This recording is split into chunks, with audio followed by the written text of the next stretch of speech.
شیخ مفید علیہ الرحمہ کہتے ہیں کہ امام نے فرمایا اس جہاد کی دو کیفیت ہوئی، ایک جہاد اصغر اور ایک جہاد اکبر۔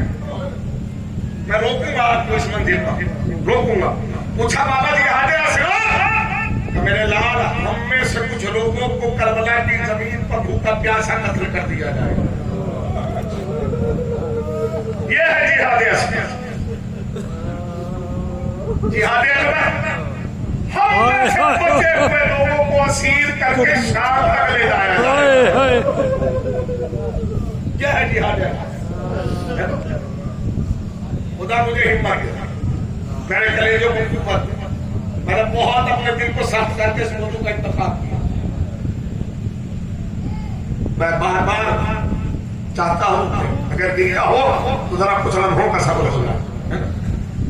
دو کیفیت بیان کی، جہاد اصغر، کربلا کے جہاد کو بتایا جہاد اصغر، کربلا کے بعد کے جہاد کو بتایا جہاد اکبر۔ پہلے ایک لفظ سن لیجیے، فضیلت میں لفظ کہہ رہا ہوں، فضیلت جو تو مسائل کی روایت ہے اور فضیلت میں کہہ رہا ہوں۔ حسین کربلا کے جہاد کو کہہ رہے ہیں جہاد اصغر، میں فضیلت میں یہ لفظ کہہ رہا ہوں۔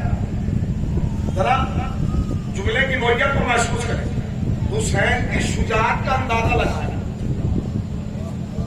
میرا مولا کتنا شجاع، جس امتحان سے نبیوں نے قدم پیچھے کیے حسین کی نظر میں وہ چھوٹا جہاد ہے۔ شاید میں اس آدمی کو آپ کے وحدے پر پہنچا، جس امتحان سے نبیوں نے قدم کھینچ لیے حسین اس جہاد کو کہتے ہیں یہ جہاد اصغر۔ یہ ہمارے اور آپ کے لیے جہاد اصغر نہیں ہے، یہ نظر حسین میں چھوٹا جہاد ہے۔ وہاں سے آپ نوعیت کو سمجھ سکے، یعنی میرا مولا کہنے کے چاہے اگر اس سے بڑا بھی جہاد ہوتا تو حسین کو جمع بھی یہ ہے حسین ابن علی۔ دوسرا جہاد ہے جہاد اصغر، کیفیت کو سمجھیے۔ خدا میرے الفاظ کو توفیق عطا فرما۔ پڑھیے، مدبرانہ سماعت میرے سامنے بیٹھی ہے تو مجھے ہمت ہو رہی ہے اس منزل سے گزرنے کی۔ جب بیان کر چکے تو اب امام کو سنائے، تو امام حسین نے تو اپنی شجاعت کا اظہار کر دیا، بتایا تھا کربلا کے جہاد کو جہاد اصغر کہہ کر حسین اپنی شجاعت کو بیان کر چکے سید سجاد کے سامنے۔ بندہ پوچھ رہے ہیں میرے لال کس کیفیت سے گزرنا چاہتے ہیں، یعنی کون سا جہاد کرنا چاہتے ہیں۔ سید سجاد کا نام بنانے کے لیے بیٹھے ہونا، ذرا غور کرنا، سید سجاد کی عظمت کو سمجھیے۔ کون سا، اب یہ باپ کا دل ہے جو بیٹے کے لیے سہولت کا آفر پیش کر رہا، کیا یوں بہو کے زمانے والوں کو بتانا چاہتا ہے کہ ہم سب ایک ہی ہیں۔ ذرا غور کرنا، تو امام تو اپنی شجاعت کا اظہار کر چکے نا، میرے لال کس جہاد سے گزرنا چاہتے ہیں، کون سا جہاد کرنا چاہتے ہیں۔ امام نے اپنے سینے سے ہاتھ رکھا اور فرمایا بابا میری رگوں میں بھی آپ ہی کا خون ہے، میں جہاد اکبر کرنا چاہتا ہوں۔ اب میں یہاں آپ کی نم ہوئی آنکھوں کو روکنا چاہتا ہوں اور پھر فضیلت میں جملہ کہنا چاہتا ہوں، اور بڑا مبہم جملہ ہے، لفظ مبہم ہے، لیکن اگر سمجھ گئے تو ابہام ختم ہو جائے گا۔ امام کہہ رہے ہیں میں جہاد اکبر کرنا چاہتا ہوں۔ جہاد اکبر کیا ہے، کہاں تک جانا ہے، قیدی بن کے ذرا سنبھل کے خدا کے واسطے بڑی محنت سے میں یہاں تک پہنچا ہوں، ہے نا، ہمت رکھیے ذرا سی ہمت، تاکہ مجھ میں پڑھنے کا حوصلہ رہے۔ مقصد حسین ہے کربلا تک آنا اور مقصد سجاد ہے شام تک جانا۔ آپ ذرا اس کیفیت کو سمجھیے، میں اسے مسائل میں نہیں پڑھنا چاہتا، ذرا سا بس حوصلہ کیجیے، خدا کے واسطے حوصلہ کیجیے، ذرا سا حوصلہ رکھیے۔ دو لفظ پڑھنا چاہتا ہوں، اگر پہنچ جائے تو میرے لیے آسانی ہوگی، ورنہ پھر یہ اتنی دیر کی تمہید بنانے کا میرا کوئی فائدہ نہیں اگر میں نہ پڑھ پایا، ہے نا۔ ایمان کہہ رہے ہیں میں کہاں تک جانا چاہتا ہوں؟ شام تک. کہاں تک؟ شام تک. جہاد اکبر کیا ہے؟ شام تک جا رہا ہے. کہاں تک؟ کہاں تک؟ شام تک. یہ چاہتے ہیں کہ ہم شام تک جائیں. جملے کی حفاظت کیجیے گا، فضیلت میں جملہ کہہ رہا ہوں. سجاد چاہتے ہیں کہ میں شام تک جاؤں. اس کا مطلب سمجھ لیں، اس کا مطلب ہے انہیں لے جایا نہیں گیا ہے.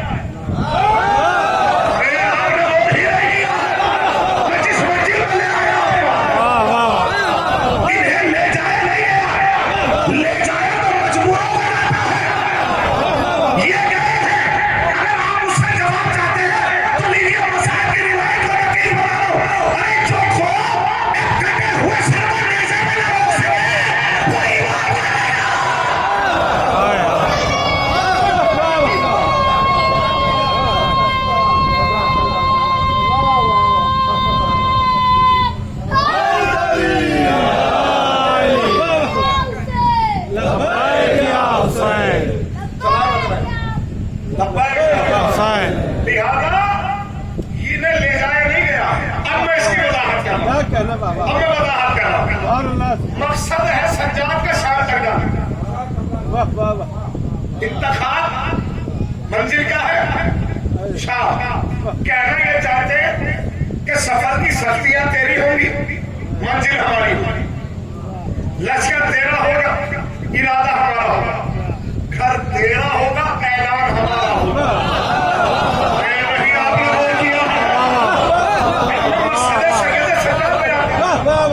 اس مقصد کے لیے سجاد کہیں گے رہے، اس مقصد کے لیے جتنی مصیبتیں اٹھانی پڑے سجاد اٹھائے گا، لیکن اپنی منزل تک جائے گا. اب اس کی 2 وجہ بیان کر رہا ہوں. روایت پیش کر چکا، اب 2 وجہ چکا کیوں سید سجاد جانا چاہتا. میں ایسا بھی تو ہو سکتا تھا کہ سجاد کربلا میں تلوار چلاتے ہیں. میدان جہاد سجا ہوا ہے، 6 مہینے والے جہاد کے لیے جا رہے ہیں. تو سجاد کربلا میں بھی تلوار چلا سکتے تھے. کیوں امام نے بیماری کی دعا طلب کی؟ کیوں امام چاہتے ہیں کہ سجاد دربار تک جائے؟ یعنی کوئی مقصد ہے. بس وہ بیان کر رہا ہوں، ذرا سن لیجیے. 2 وجہ بیان کر رہا ہوں. یہ جانا کیوں چاہتے ہیں؟ اپنے قد سے بڑا نتیجہ دینے جا رہا ہوں. یہ شام تک جانا کیوں چاہتے ہیں؟ کیوں؟ اس لیے کہ جو اسلام مٹا رہا ہے وہ تو کربلا میں آ ہی نہیں رہا. جو اسلام مٹانا چاہتا ہے وہ تو کربلا میں آ ہی نہیں رہا.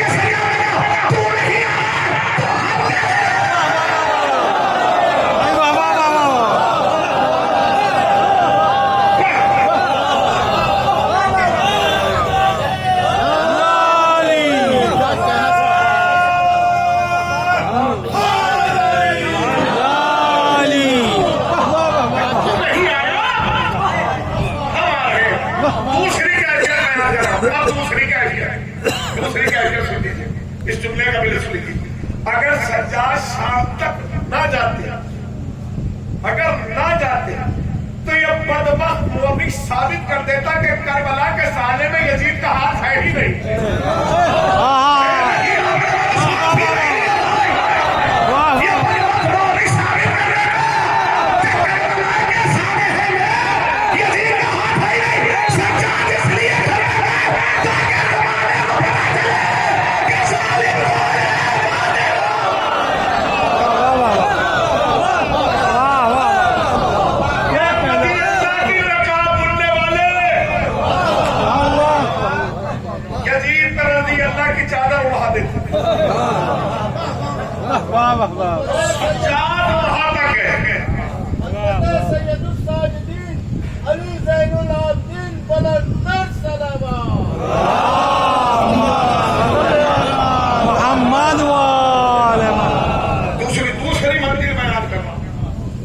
اس منزل پر آئے ہوں گے کیفیت کو شکر گزار ہو کہ آپ نے بڑا سنبھل کے سنا.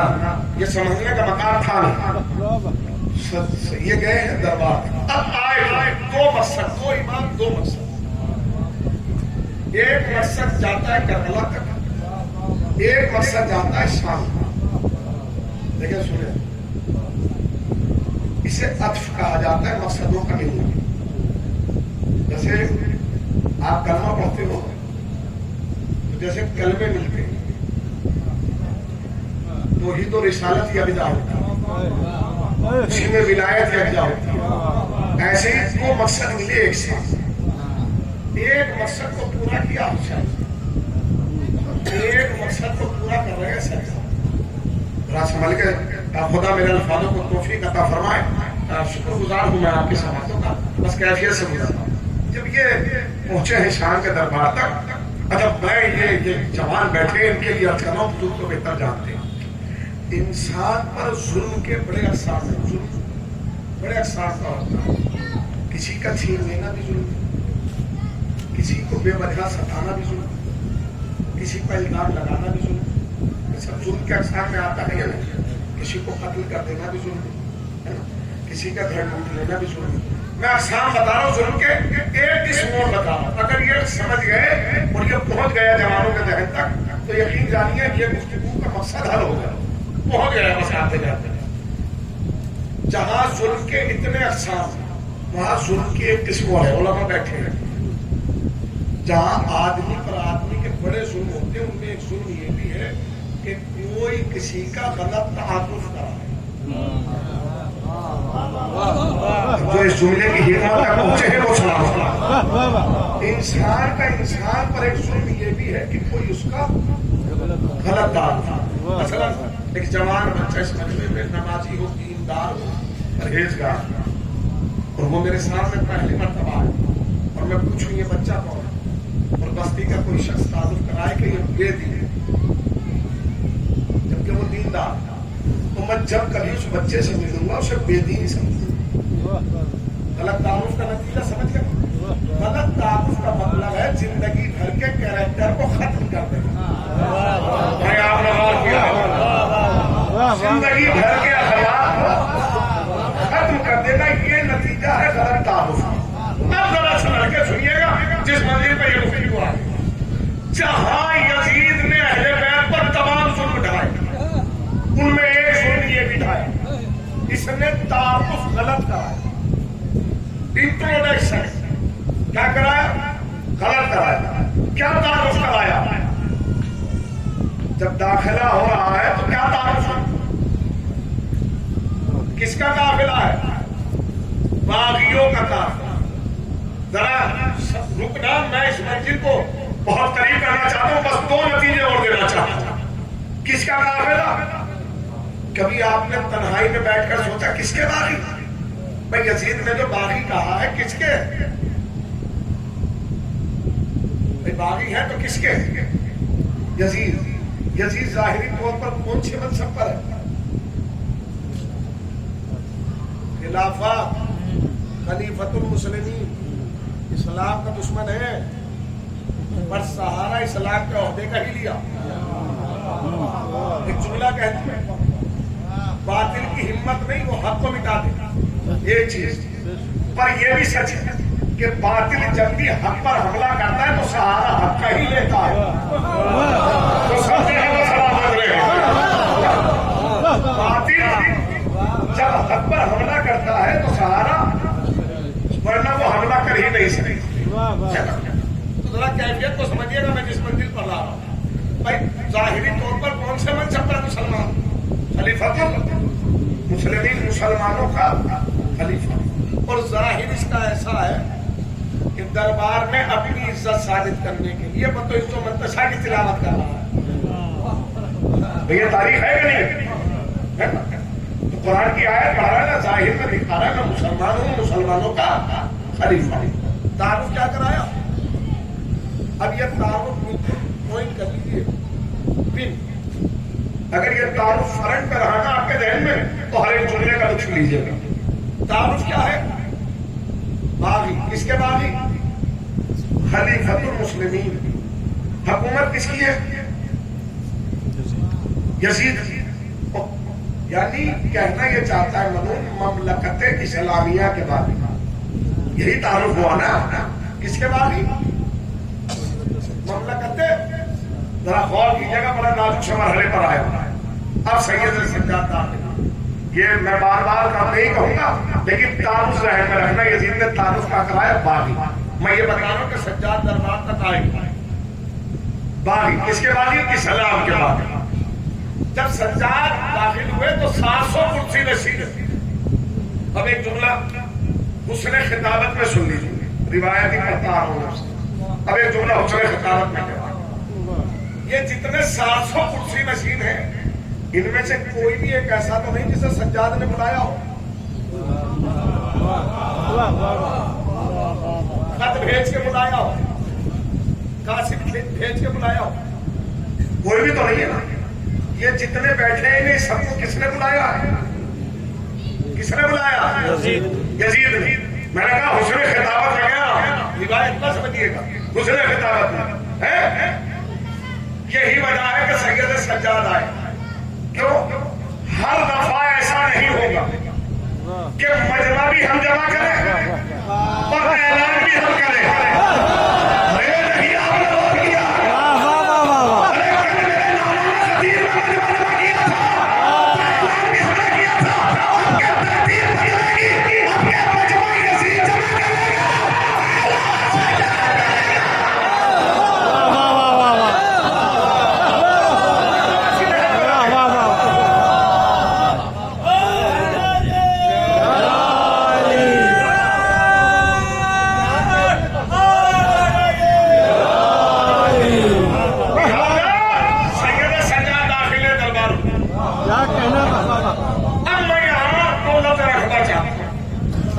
جوانوں کے ذہن میں آسانی سے سمجھ میں آ گیا.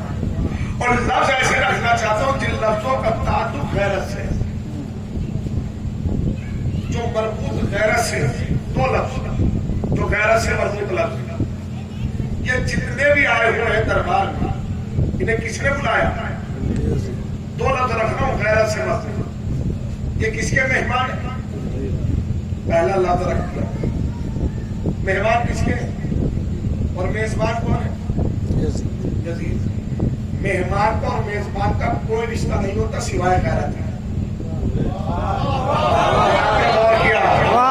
میں نے بہت آسانی سے بات کی، کوئی رشتہ نہیں ہوتا اس کا. مہمان کا اور میزبان کا بس ایک رشتہ ہوتا ہے، وہ ہے غیرت کا رشتہ.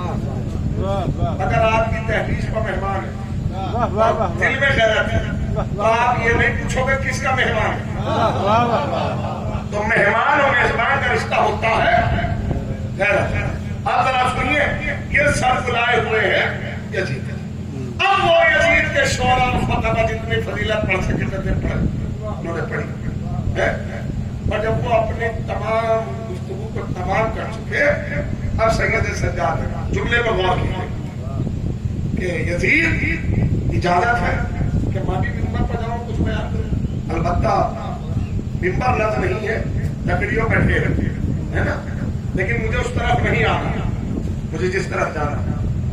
اکثر جوان کے ذہن میں یہ آ جاتا ہے کہ وقت کا امام اور پلید سے زیادہ تلاقے آتا ہے اکثر جوانوں کے ذہن. اور ایسا پلید جو باپ کا قاتل ہو، جو چچا کا قاتل ہو، جو بھائیوں کا قاتل ہو، ایسے شخص سے زیادہ تلاقے گا. اکثر جوانوں کے ذہن میں آتا نا. میں نے ابتدا میں کہا تھا تعارف ذہن میں رکھ. کیا ہے تعارف؟ باغی. بس یہی نتیجہ. چاہتے امام نے اجازت کیوں مانگی؟ یہ احترام نہیں ہے، اجازت حکمت ہے. اگر سید سجاد اجازت نہ مانگتے تو یزید کے دعوے کو دلیل مل جاتی. شاید میں یہ بات ویسے پہنچا نہیں پایا ویسے پہنچانے کا. اگر سید سجاد اجازت نہ مانگتے، میں دعوی یزید کیا ہے یہ مانگی، اور سجاد آئے ہیں قیدی بن کر. اگر قیدی حاکم کی اجازت نہ مانگے تو باغی کہلاتا ہے. سجاد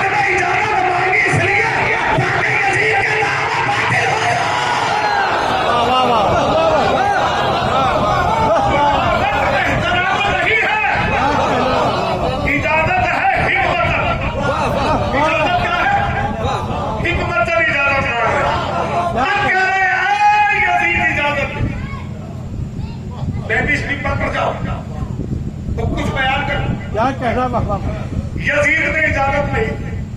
اب جملے کا لطف لیجیے. میں تو حسن خطابت میں پھر ایک جملہ کہہ رہا ہوں, ذرا سنیے. یزید اجازت دیتا بھی کیسے؟ وہ جو دربار میں بیٹھے وہ نہیں جانتے یہ کون ہے, پر یزید جانتا ہے یہ کون ہے.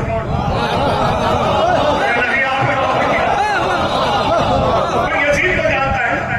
یزید کیسے اجازت ہے؟ لفظ بدلو. اس لیے اجازت نہیں جس نے اپنے بچپن اپنے ہی گھر میں اپنے باپ کو ذلیل ہوتے ہوئے دیکھا ہو. میں نے وہ شام کی تاریخ آپ کے سامنے پھر دکھا دی. جس نے اپنے ہی گھر میں ذلیل ہوتے ہوئے دیکھا ہے وہ کیسے اجازت ہے؟ اس لیے کہ جانتا ہے ان کا تعلق کس گھرانے سے. اگر یہ گویا ہوئے تو کیا ہوگا؟ اب میں نے دو لفظ رکھے تھے, اب وقت آیا کہ ان سے استفادہ لیا جائے. مہمان, میزبان. یہ جتنے کرسی نشین ہیں یہ کون ہے؟ مہمان. یزید کون ہے؟ جب یزید نے اجازت کے لیے منع کر دیا تو مہمانوں نے اصرار کیا.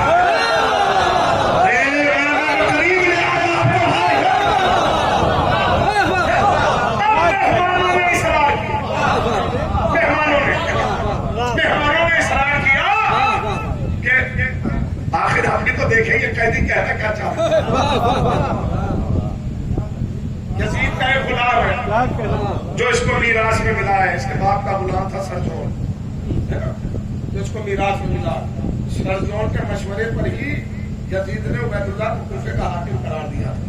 البتہ مجھے اس چیپٹر میں نہیں آنا کہ کیسے ملا اور کس کا تھا, لیکن بڑا ظالم و جابر غلام تھا. سنیں یزید نے سرجون کی طرف دیکھا, پہلو میں کھڑا ہے. سرجون نے کہا مہمانوں کا اظہار ہے اجازت. یہ جو تو نقاب اوڑھ کے بیٹھا ہے نا خلیفۃ المسلمین کی اور اپنے آپ کو عزتدار ثابت کر رہا ہے, یہ 2 منٹ میں سب نقابیں اتر کے رہ جائیں گے اگر اجازت نہ دی. اصرار ہے مہمان. لہٰذا جب اصرار ہوا تو سید سجاد کو اجازت دی. اب حملے باری ہے.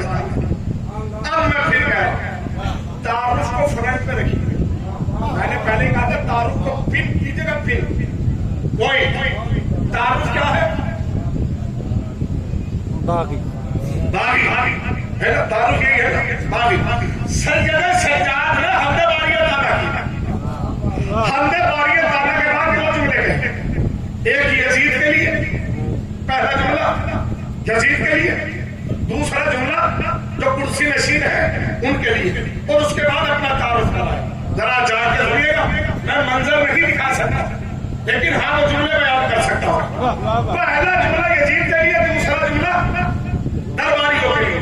حملے باری تعالیٰ کے بعد یزید کی طرف اشارہ کر کے کہا جو مجھے جانتا ہے جانتا ہے.